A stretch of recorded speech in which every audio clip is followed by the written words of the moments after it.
Breaking news, ఒక బాలికపై సామూహిక అత్యాచారానికి పాల్పడ్డారు 10వ తరగతి లోపు చదువుతున్న కొంతమంది విద్యార్థులు.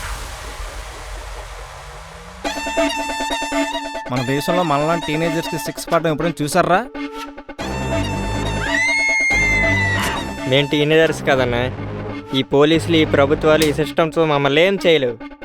రేపులు చేసి, గొంతులు కోసి, యాసిడ్లు పోసి, హింసించి మరీ సచ్చిన శవాన్ని కూడా వదలకున్న కామ పిశాచులా తయారవుతున్నారు కదరా.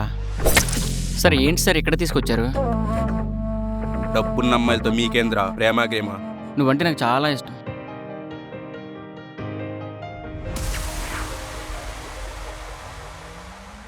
పెళ్లి చేసుకోవడానికి ప్రేమ ఒకటి ఉంటే సరిపోదమ్మా, ఇంకా చాలా ఉండాలి. నీకోసం ఏదైనా చేస్తాను, ఎంత దూరమైనా వస్తాను.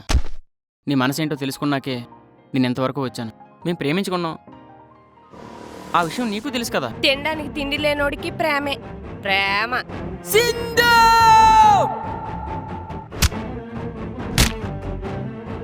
పిల్లల కోరికలు తీర్చినట్టు మమ్మల్ని ఎందుకు కనరే?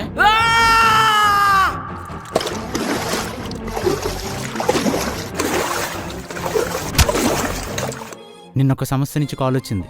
ఆ సంస్థని ఈ దేశంలో చాలా సీక్రెట్గా నడిపిస్తున్నారు. దేశద్రోహులు ఎక్కడి నుంచో రారు. ఈ దేశంలోనే కులాలని, మతాలని దేశాన్ని సర్వనాశనం చేశారు.